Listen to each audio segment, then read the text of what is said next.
Yo, what's up, everybody? Welcome to the Instant Grits podcast. My name is Devin Adams, CEO and head coach, and I'm determined to inspire. I'm on the phone after some multiple rounds of technical difficulties with David, aka Starlord, aka D Stills. I think he's doing okay. Shout out to Patton. And I know that Big Tree's not on the phone right now. He's this isn't insensitive at all, okay, Dave? This isn't insensitive, but his phone. What kind of phone do you have, real quick? It is Android, iPhone. Say that. What's that first choice you gave me again? You got an Android? It's an Android. Yes, thank you. Yeah, so I got an Android too. So what I'm starting to think is, I know with this whole COVID-19, and we're going to get into a serious discussion about it in a little bit later, but I just don't know. Like, he had to take his phone, he had to restart it, didn't work, and you know, you're at your place, I'm at my place, he's at his place, so I'm just thinking like maybe I would just hope his phone doesn't have a virus. I see what you did. I mean, and so I don't. But maybe, go ahead. No, I don't know. I'm not sure, David. What do you think? Oh my goodness, that was not what I was expecting you to open with. It could be a virus. I don't know. He just needs to get it fixed. I mean, he does have I was gonna make the switch and get an iPhone, but for the business, it seems like this is just extremely important for us to have the same phones, and you and me have the same model. You know, I don't know. Right. Maybe it doesn't transfer as many, viruses. Like, I don't know. So maybe shout out to Androids for right now. I just feel bad. I don't know. I mean, that could be what's going on. I feel like you were in the middle of doing an intro. Was that the intro? That was the intro, and I'm just saying, like, he's not here because of his phone. Like, I don't know what's wrong. Yeah, and could be rubbing off the negative effects of the economy and everything like that with what we've been seeing with this whole COVID-19 thing. Maybe he got that Corona phone. Wow. I don't know. You brought it right back. You're not avoiding that joke. Okay, so yeah, I mean, it could be a virus, and we'll leave it at that. And I mean, and this one, it's a novel virus, but I don't know. That's a new thing. If we have computers getting sick from people now, I don't know. Hey man, I don't know, man. It's getting crazy out here. So we'll put it down. If he joins, he joins, but I don't expect him to. His phone needs to get some rest. But shout out to Pat and Big Tree, Patrickless. He won't be with us today. Hopefully he gets some sleep. But other than that, yeah, I mean, he needs his rest. So use his phone. Here's the thing, ready? I'll just make fun of myself too. I thought because we couldn't, we're using this app and it wasn't working, so I thought I'll figure this out. I'll send out an invite and I'll do this, something I haven't done before. Well, Devin, I ended up, because I was trying to move quickly, I must have opened the app 3 or 4 times on my phone, and you know that kind of crazy music that it plays, like the yeah, exactly. It was playing 4 different versions. Like, I had opened it 4 different times, and I couldn't get it to do what I wanted it to. It was like the old Nintendos when you have too many things happening on the screen at the same time, and everything just slows down. Oh, you know what I mean? Oh yeah, I do. I remember that. Really and I couldn't find the way to just get out of and I finally did. It said like log out. I logged out of 1. There were still 3 open, and I was like, I just have to restart my phone because this is crazy. So, shout out to technology and on the come up, trying to make things work, and everything's moving quickly. And I'm not complaining about technology. It has the potential to make our lives more convenient. It is like, I always think if someone from 100 years ago could see us right now, just the things that we have, they would think we were all wizards. They would. But at the same time, you kind of have to balance things out. You know what I mean? There's a balance. You have to know why you're using the technology. What is the purpose of it? And what good will it do for you after you've already figured out what you want to do with your life and all of that? Then how will the technology help you solve those problems and get you to where you need to go? So yeah, I had 4 versions of this opened at the same time. And Yeah. so yeah. Anyway. Yeah.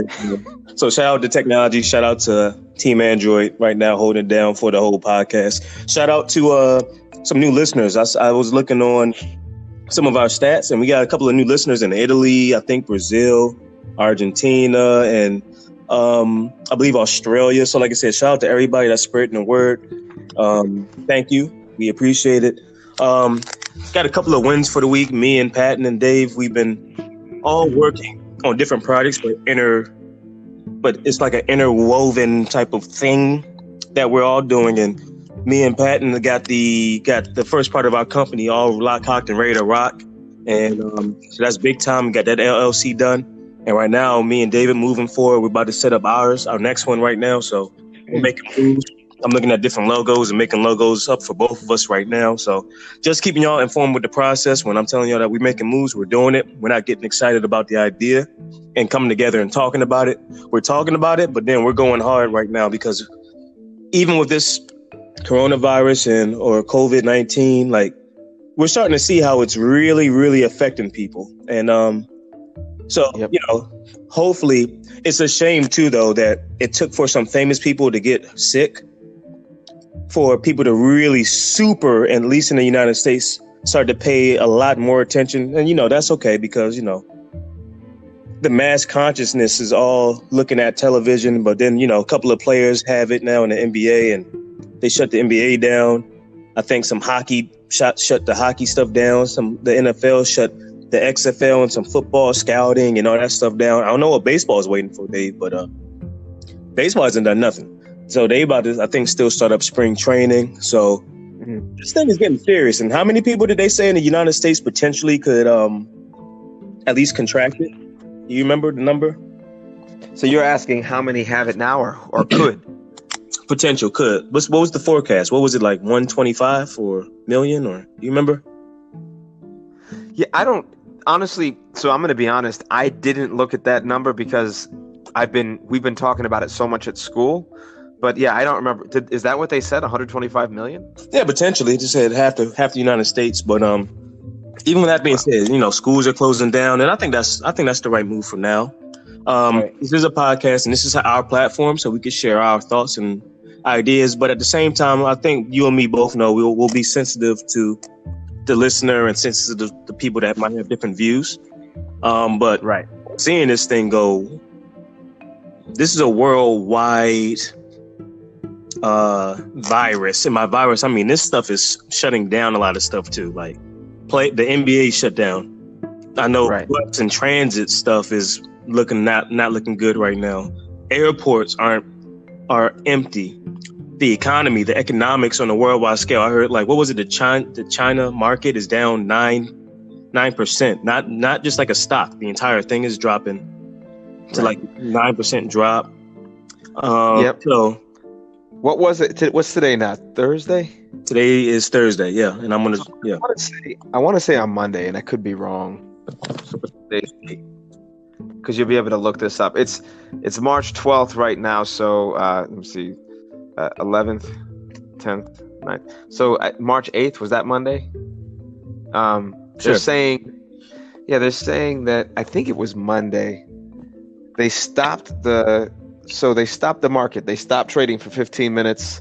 They stopped the trading floor for 15 minutes on Wall Street because there was panic.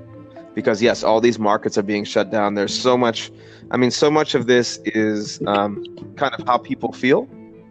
And so they don't usually do that. And I'm trying to remember I think it's the first time they've done it in 20 years. It was 2000 was the last time they did it. And then before that, it was even longer.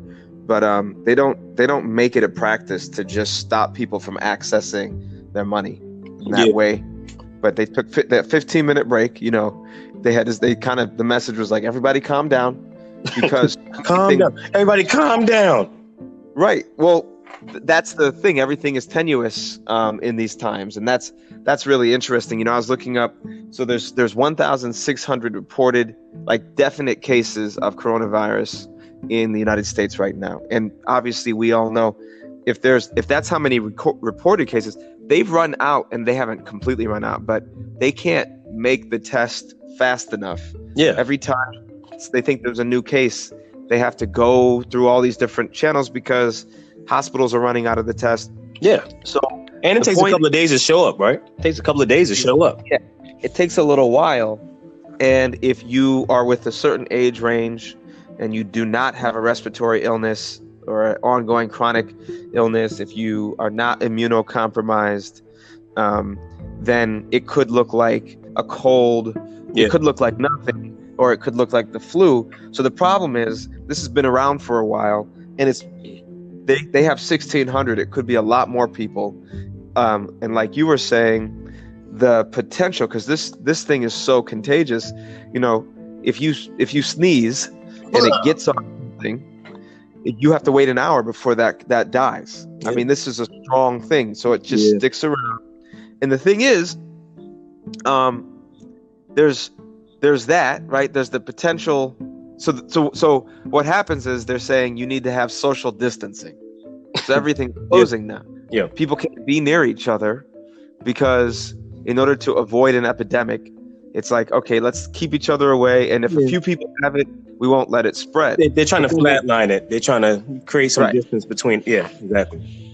But then what happens with that, because people are thrown off of their routines, they don't know what to expect. They get the scarcity mindset, right? Like, oh no, there might not be paper towels or toilet paper or food that I can get. You see people walking out of Walmart with 14, 20 cases of water.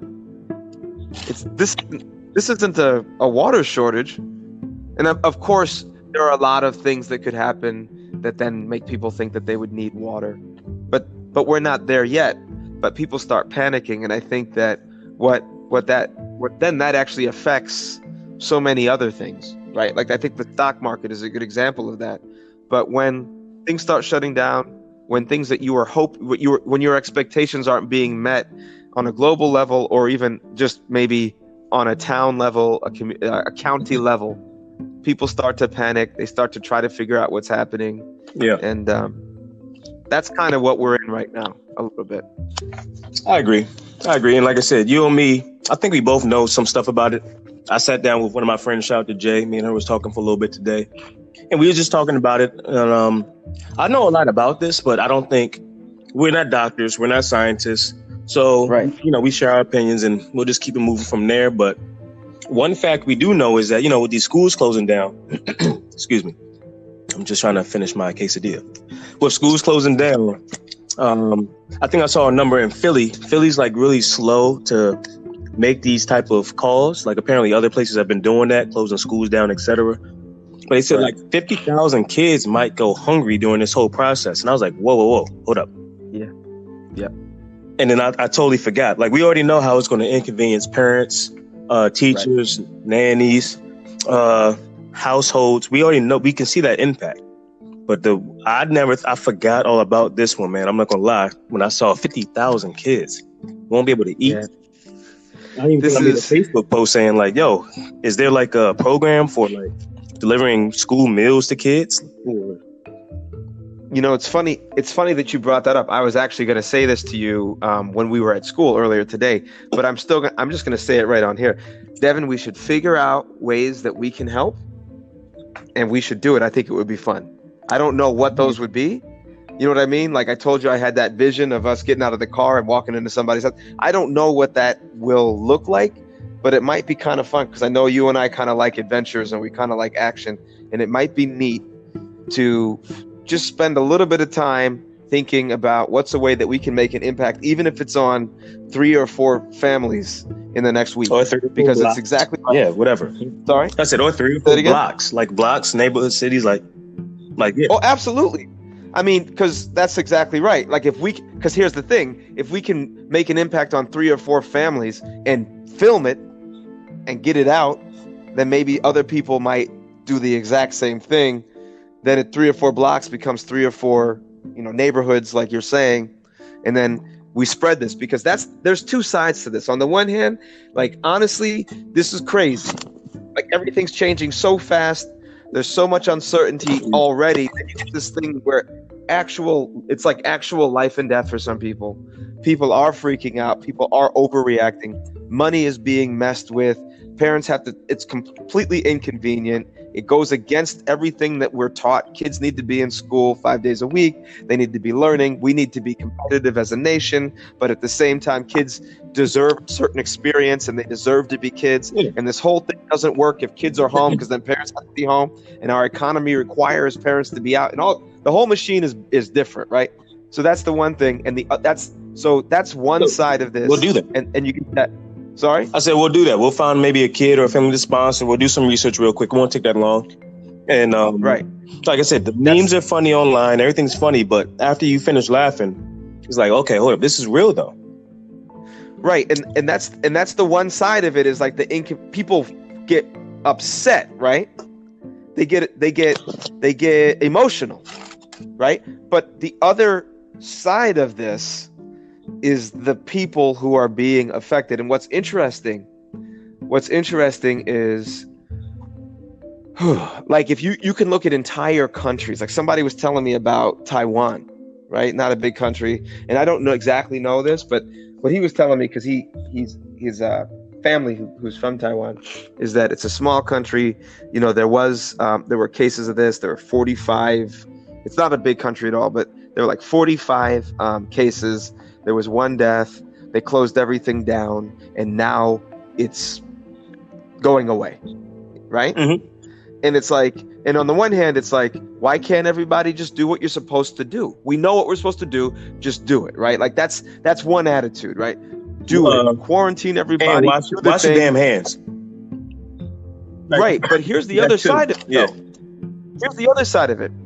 That's easy to say in the face of everything that's going wrong. The problem is we haven't been doing what we were supposed to do for, 50 years, 100 years. So because of that, a city like Philadelphia has so many people with so few means that when you shut down school, 50,000 kids don't eat. So if you can't just do what you're supposed to do because you already messed everything up. So people talk about infrastructure and the government, and they try to blame people. The problem is there's a lot of blame to go around, and you have to use a time machine to start the blame to understand why everything goes bad just for shutting down school in order to stop a virus from spreading. You can't even shut down school to stop a virus from spreading because people have been living so terribly for so long that it requires people dying and being on the news to highlight how screwed up a situation is, and then people can understand. Oh, I get it. If you close the school, nobody will take care of the kids. Oh, now I see. It requires something like this. Sorry, I went off. Like I said, it's like, yeah, like it's just another mass consciousness of, all right, this will lead to this. Oh, but it's really not fixing it. It might lead to this, and then it'll lead to this, and then just more propaganda coming out in the news, more negative stuff to feed this negative mind, the negative traits of mass media and what they're all reporting. Like, it's just going to spiral out of control. But I do like what you said, because you said that live. So even if we find like one family that doesn't, and I'm going to be transparent on here too. It's been a lot of times when we've done like turkey drives and stuff, and a lot of parents have some sense of like a pride thing where they would reject food or reject clothing. I'm just saying that just to say, put it out there, because it's true. Everybody that I've worked with that know me, we've all seen cases of that. But I want to do some research and maybe just find a family to sponsor, or a block, a kids back where I might know of, or anybody. I don't know how that's going to happen, but yeah, we could do that. And even if it's only like $5 or $10 a day, bro, I mean, come on, man. Like, right. Exactly. You're supposed to be, the Bible even says that, be happy with service and giving as much as you are willing to receive. So this is that time to try to do it. So thank you for saying that. I've been thinking about it, but remember, small moves, at least you're moving. Like, we used to do that at the church I used to go to. Shout out to Master Builders. Like, we just pass out water and talk and have conversations. And believe it or not, that whole experience changed my life, because I actually have still from 4 years ago on my voicemail, somebody that I met who was on heroin and some type of cocaine mix when I met him and was struggling. Okay. And he was just like, yo, I'm struggling right now. The cops are waiting for me right down there. And if you can see those cop cars, they want me to turn myself in. I gave him a water and a sandwich and sat and talked to him for like an hour and a half. And I said, yo, bro, I think you got to do it. He looked older than me, but I think he was around my age at that time. I'm like, dang. So you see what I mean? Right. So there's blessings in service as well. And his first name's Patrick. I still have it on my phone. I'll let you listen to it. He turned himself in. He said, I have to do this for my family. I sat with him and he was just like, yo, have you ever been addicted to anything? I said, yeah, bro, man, I'm struggling too. We all have things that we struggle with. So like I said, it's blessings in being a person of service too. And like I said, Jesus was in the mud. He wasn't like just chilling on like a high chair. He was in the mud with the people.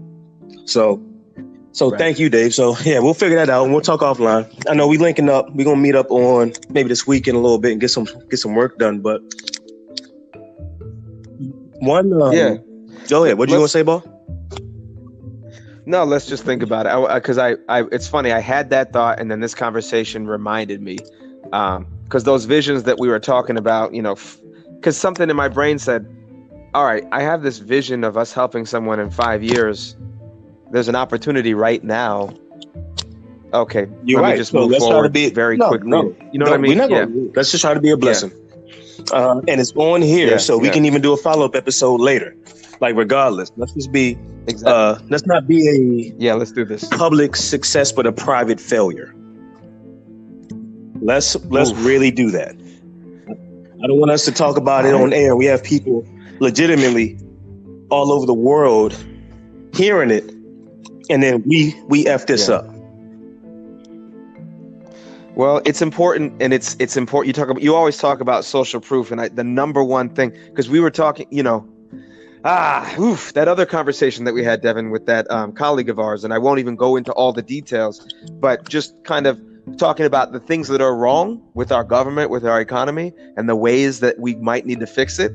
I didn't agree with everything that our colleague was saying, but there are things that are wrong and there are things that need to be fixed. And in my opinion, if we don't want to go the route that our colleague was talking about, the only way, in my opinion, for this to work is that when people have a little bit of extra time, a little bit of extra energy, a little bit of extra money to be able to make decisions, a little bit of education, those people must occupy their thoughts with people who have less than them every day for a while.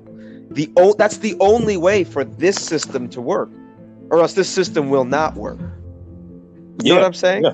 Like it's impossible to have a system where, because if not, then the people, the have-nots are just like rotting leaves and mulch that help the roots of the tree grow. And that's the only purpose of people. The real vision. If we don't want it to be that, then what we actually have to do is when we have a little bit of height in the system, we have to look at people who require help and give it to them. That's our job. But that's not the attitude that people take. And it's understandable. It's understandable why that isn't the attitude that people take, because the message that we're giving is a message of fear over and over and over again. That's why people talk about anxiety is at an all-time high. What that means is people are afraid. I'm afraid too. Yes, I think when you get messages, when you receive something in your mind, something good to do, you should do it. I was having a conversation with some other colleagues about some terrible things that were happening. And I said, we have to help them. Okay. But it feels nice to say we have to help them. But then you walk away and you go to Starbucks or you go to, whatever, and you spend, right, exactly. And you eat something that you don't need and you spend more money than you have. Yeah, it's ridiculous. So let's do this because, okay. And then we have to talk about it later. Did we do it? We're going to figure it out. Like it don't matter what. You and me going to talk about it. It's on air. We're not going to be like I said, I love that saying. I don't even remember where I got it from. You know what? Inky Johnson, dude, I listened to.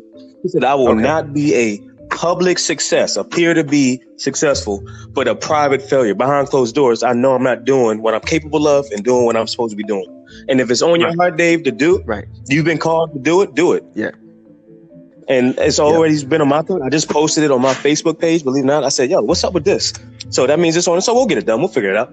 And even if we have one person, not about the masses, it's about the person that respected and needed the most. And let's be a blessing to one person, 2, 3, 4, whatever. So we'll figure that out. But also, shout out to my guy who got suspended from school today. He was selling pumps of Perel to people in the school. So shout out to my man. You know, that's what I'm talking about, though. But you know what I mean? That's what, you know what's so funny about that? Yeah, he got suspended.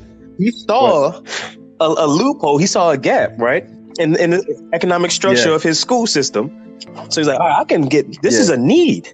I have it. Supply and demand. Boom. Yeah. But it's also just lets me think about job security. Remember, we were just talking about how job security is just different for a lot of people when it comes to their mindset. But really, think about it. The economy is shutting down. How is this really job security at all when they can just at the snap of a finger just say no more NBA or NFL? School is closing. We are not giving some people paid leave. 401ks are decreasing right now, right? 401k is the money that y'all taking from me to have me save up anyway, and you're going to give it back to me later when I retire. It's my money anyway. So how am I losing the money that I'm already supposed to be earning? You know what I mean? So once you think about it like that, this just lets me know the value of this time that we have to be people of service, because we do have some time now.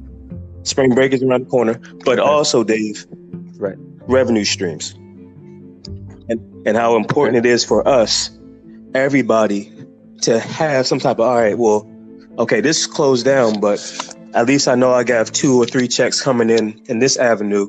And you know what I mean? I do. And I think that's the strongest. I completely understand. I don't want to cut you off. That's all I was going to say. I think that's the strongest argument, against kind of restructuring everything, burning everything to the ground, so to speak, and starting with a completely different way of doing things. The problem is you cannot argue with value. You cannot argue with value. So I remember when, I was in this group, we sang on cruise ships, right? Shout out to cruise. And yeah, we trained, the thing is, all 4 of us were singers prior to getting together to put together the shout out to Big Iguanas. And so that's another story. Yeah. Shout out to Oprah. But anyway, we I know, I'll just throw that in there. And shout out to Gail. Right. Yeah, I met Gail too. Anyway, so the 4 of us were already singers leading up to it. We trained as a group for 3.5 weeks, put together a CD, and we did our first cruise ship. It was a 6-month thing. Anyway, that's a very long story. Second time, we were starting to run out of money. We were pretty young, just out of college, starting to run out of money. We needed another gig, but we didn't want to do one as long. They flew us into Barcelona, Spain for our gig, and they wanted us to do an overnight. We didn't have a bunch of savings, so we had enough money for the hotel because the actual cruise line paid for the hotel, but we didn't have money for food or anything when we were there. Now, if you know anything about Barcelona, there's a lot of performance art just in the streets.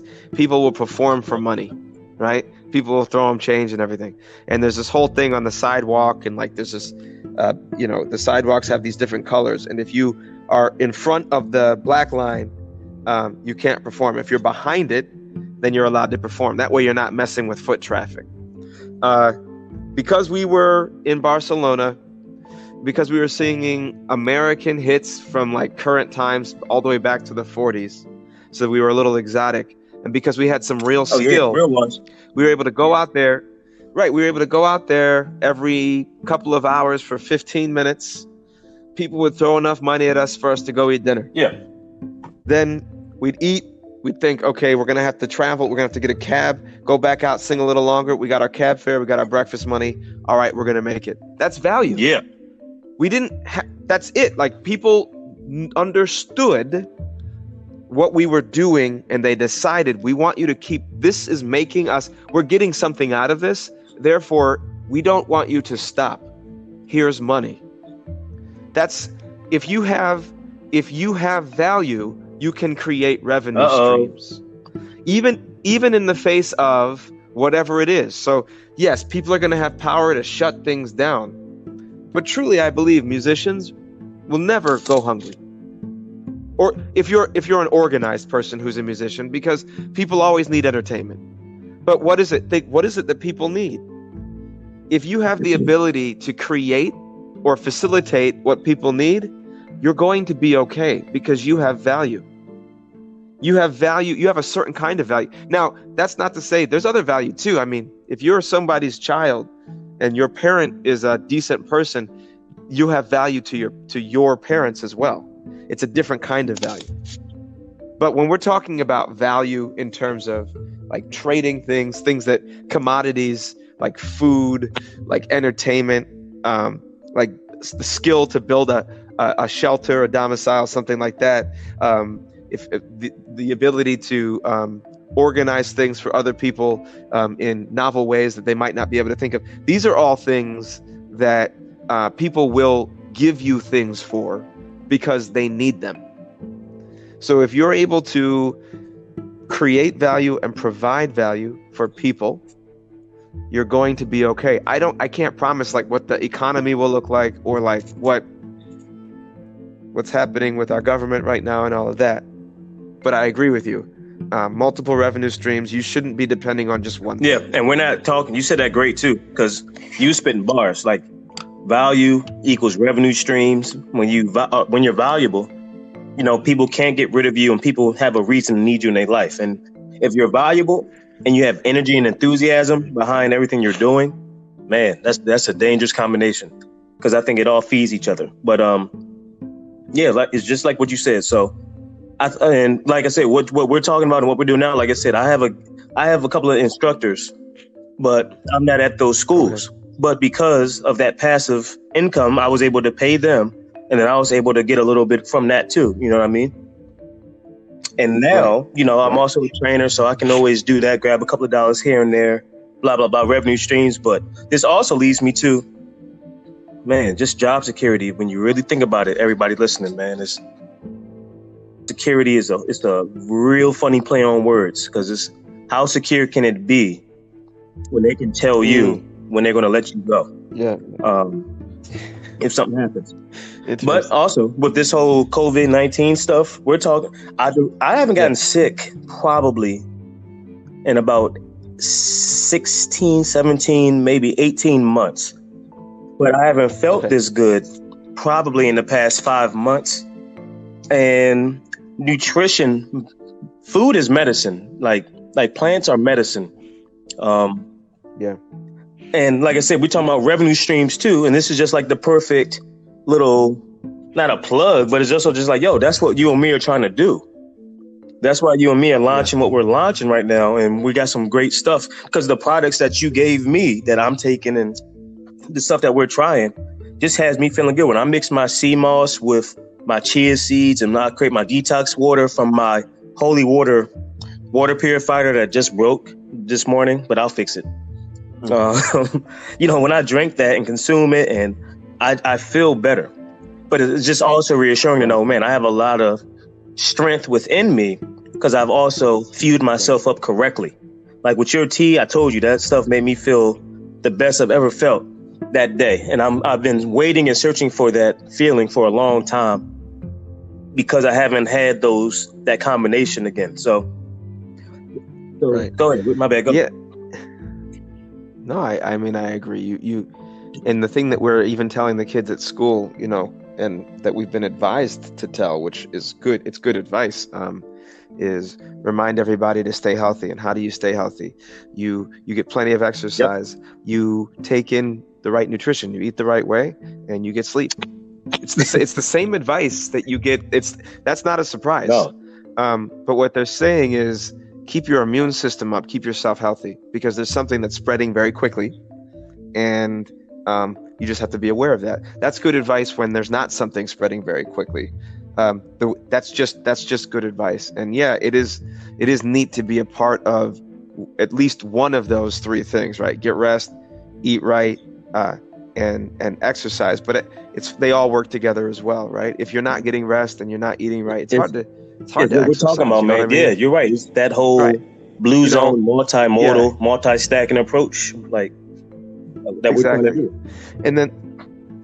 And those three things, they work in tandem to keep your stress level down. And I really did. That's the other thing I want to say about this. Like you said, and I'm going to say it again. We are not medical professionals, and I don't want to assume, but I think it's true, Devin, that we're lucky enough that no direct family members or close friends are like suffering from being sick from this or having any real health issues. Yeah. But at the moment, but the thing is, the truth is, regardless of what's going on, the stress involved when things get really big, you have to protect yourself from that too. So right before this podcast, Devin and I were just talking about like stress just in general and how do you manage it.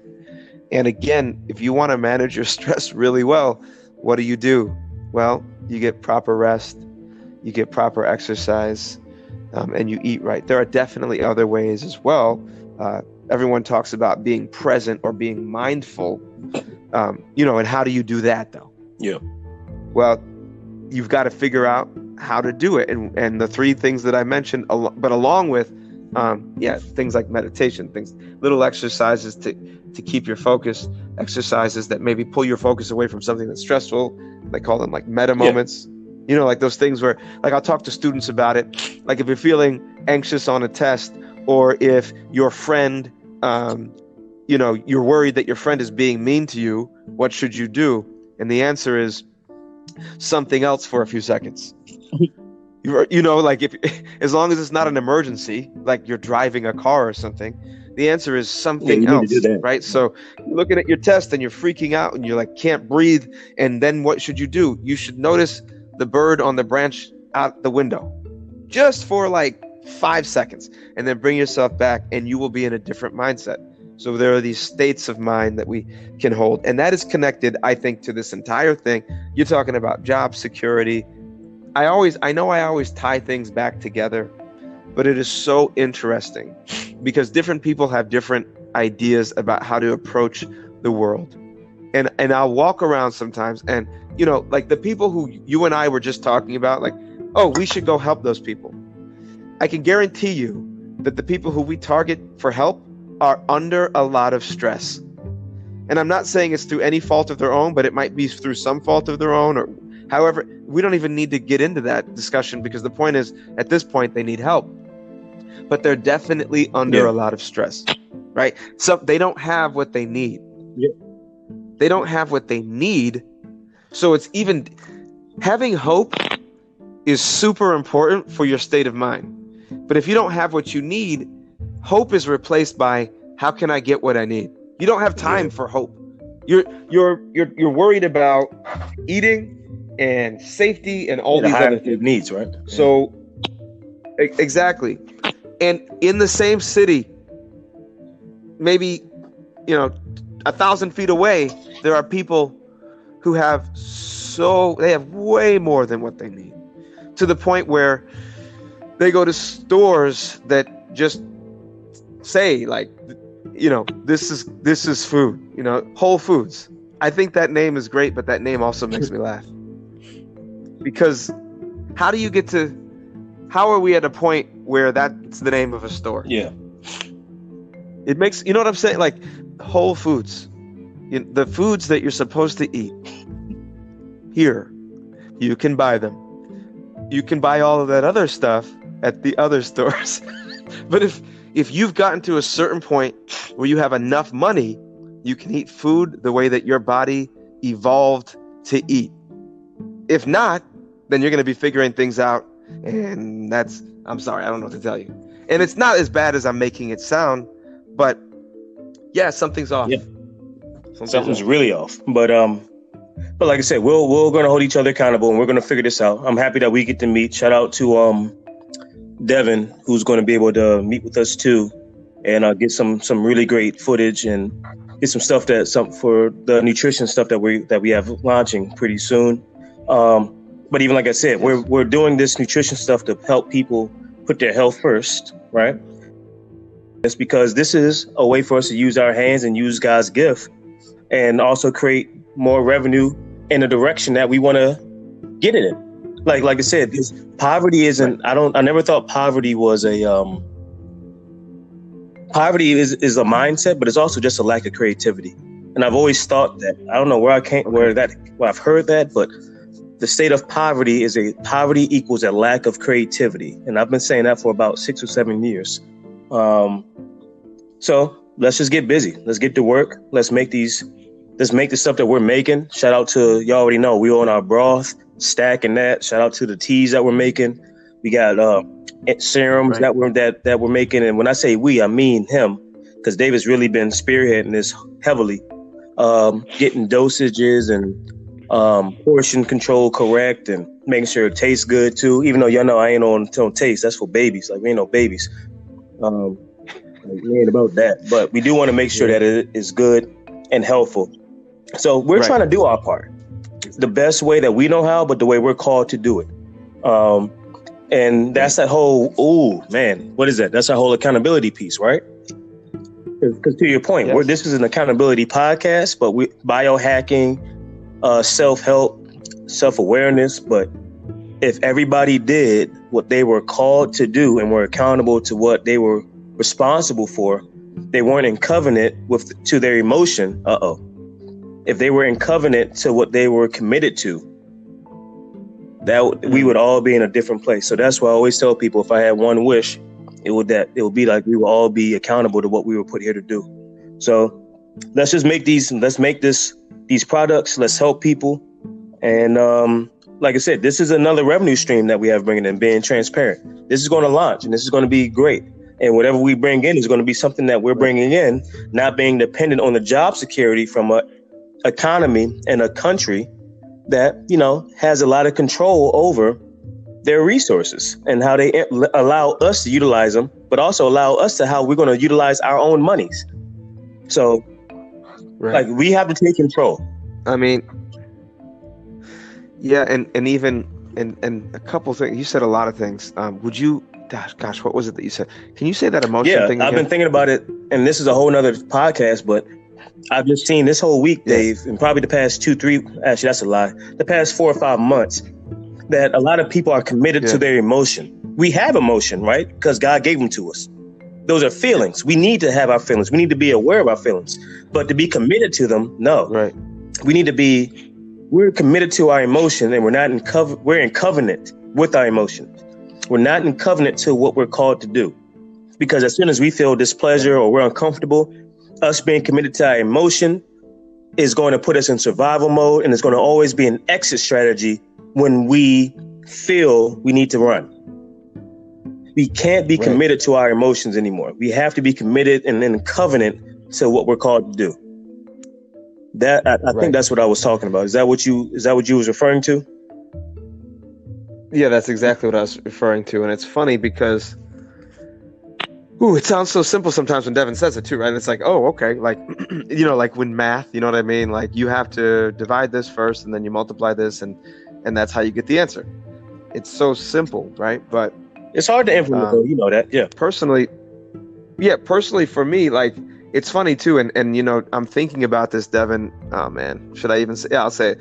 This could be it might be like a funny comic book or like a instructional guide that would be humorous, because the truth is, what's weird about that is when you start doing that, I mean, I think a good example, if there's any athletes, right? Like, if you used to play a sport, or if you still play a sport, you get to this point in your team practices where your bodies are in enough shape that you can do what your coach is asking you to do, or what you all are trying to do. So there's not really a risk of injury, right? If you're taking care of yourself, right? Like, you can run another lap, or you can do another wind sprint, or you can, whatever it is, you can do it, right? But then what'll happen is, when you push yourself to do it, usually as a team, there's going to be some kind of really strong emotional reaction. Like, this is what we're people, right? So there might be like a lot of laughter, right? I don't know if you've ever been in that situation, Devin, where you're having such a hard practice that people are just actually laughing, but not like because they're watching a comedian, but they're laughing as like a release because they can't believe how hard they're working.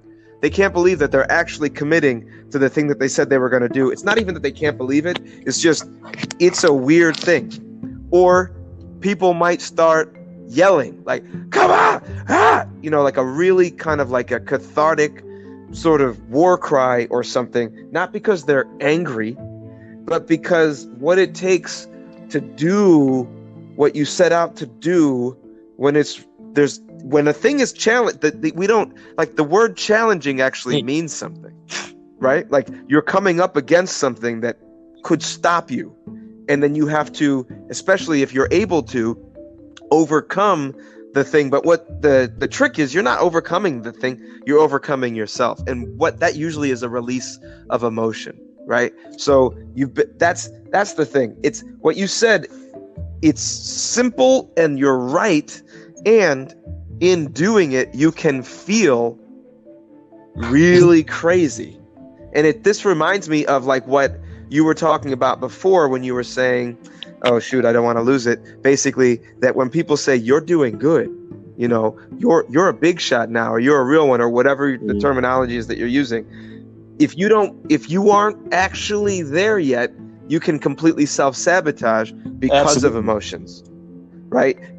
So it's like when you're building into something, when you're going into something, there will be an emotional, like there will be emotions. You can't get around them. But at the same time, if you are sold on them, if you can't see that these are temporary things that are built into your way of your mind and your way of doing things, because they actually there's a survival component and there's a social component and there's also this larger overall understanding and putting the story together in your human experience component, right? Like we're like all these things are happening. If you're not able to see that these are temporary things, you'll get yourself into trouble, right? Like that leg that you're trying to fit into the pants that's gonna be your leg. You know what I mean? Like that's still gonna be your leg tomorrow. But you feeling like, I can't do this and everything, that's gonna change. That feeling is gonna change. But your leg is still gonna be your leg. Your job is still gonna be your job. Your spouse is still gonna be your spouse. Your addiction is still gonna be your addiction. You know what I mean? So it's like you have to figure out, oh wow, this is temporary. Like I can do this, right? Like this hurts right now, but it's not going to hurt the whole time. I don't know. And yeah, we can get lost and forget. And then we make these weird decisions. No, you're right. You're right though. So like I said, this has been bothering me. You know what I mean? Because, once you hit something challenges you, like you said, challenge it really has a strong definition. But once you're challenged, you should have gone through enough. And this is the whole process. And to your point, like in your life, you should have learned and gone through enough to where you're already a big dog. So when you get hit, you know how to hit back and be on offense. Rather than when you get hit, you revert back to your training based off of your environment, based off your past experiences, and you revert back to the things that you should have let go of by now. And that's hard to do. But yeah, man. So like I said, we went over a whole bunch of stuff, but I do think with this pandemic, this global pandemic, which they've announced, a pandemic is different from a epidemic. But like I said, to your point, I do think this COVID-19 should be able to give us some time and space to reconnect with family, reconnect with self, and also think about how poverty isn't really a big issue. That mindset has to do with a lack of creativity. And once you're in that flow, let's try to get back to that space. You know what I mean? Let's try to get back to that space Now let's really think about, wow, job security. Look what's going on right now. Are we really secure?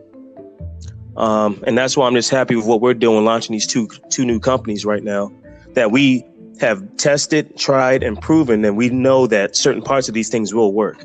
Like I said, I'm like a slingshot right now, and I'm just waiting. For those that don't know, yes, I'm trying to get a house right now. We're finalizing that. So I'm on slingshot mode on two big moves right now that I know is going to be a blessing to me, to my circle, to the people at the high table, and we're going to teach everybody that. And I also know while I'm doing that, Dave is working, and we're about to launch this and blow this whole thing out the water. And then we also know that my man Patton is working, and I'm in slingshot mode holding it. But what Patton is aggregating right now, I'm standing up holding the slingshot with my hand and just aiming it right at the target. He has now dug a hole in the ground, made a bigger slingshot, put it in the ground, has a bigger rubber band, and has accumulated at least like materials from the earth with both arms that he's now sculpting. You know what I mean?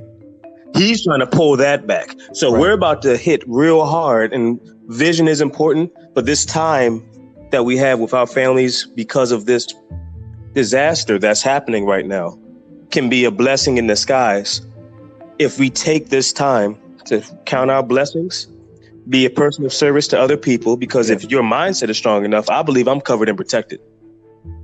I had a gun pulled on me, and when that gun was pulled on me when I was 21, I knew nothing was going to happen. So because I just felt that covering.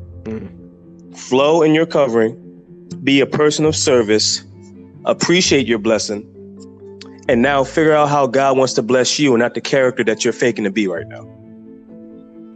And that's it. Right. That authenticity piece again. I think the authenticity piece is key. Man, you certainly said a mouthful. I think that the okay. So the creativity part, that's interesting, because I have had that suspicion as well, right? Whole poverty mind. And if you know what I mean? Like, all you have to do is study, right? And I don't want to be insensitive and say that people who are poor did it to themselves. And we're talking about the mindset. We're not even talking about the truth is the tangible. Exactly. It's exactly. And the truth is you can just walk differently, regardless of your circumstances. So that's the thing. You can walk differently. And then, I don't have experience. So what I can say is I don't have experience being born into a wealthy family, and I don't have experience being born into a super impoverished family. I only have experience being born into the lower middle class family. And it's funny because we were, back in the 80s for a while, we were probably just upper lower class, whatever that meant. We could eat. We always had food on the table. Yeah. Right. But there were certain things, certain hand-me-downs. Sometimes I remember there was one year, it was a bad year for my parents, and we got made fun of going to school with certain things that didn't fit, or like things that were, not the right thing to wear. Like if you're like in I don't know, 5th, 6th grade, and you have some friends kind of making fun of you because you're wearing the wrong shoes or something like that. Like I had a whole year like that. And that's what I'm aware of. I'm not aware of being super impoverished, but what I am aware of is a certain mindset where, you got to do what you got to do. You got to work for the man or whatever. And that's how it goes. And you put your head down unless, you don't want to get, all that kind of stuff. And all that stuff is in me.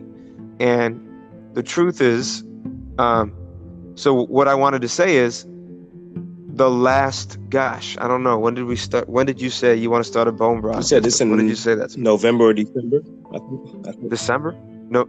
Okay. So like late November, early December. I've been afraid the whole time. But what it's been, so because tying back to the emotion, right? Like not the whole time. There have been really great successes and everything else. But because of the way that I was raised, I was raised to be afraid of things like this. So when certain things will happen, or when I see how certain things work, or how certain things cost, or like, wondering, like, how will this even work out? You know, how will we do it? How, oh my Jesus, like, this is going to be, all right, here we go. This is when the moment of truth. And the problem is, that's not how anything actually works. Everything is a process. You're working.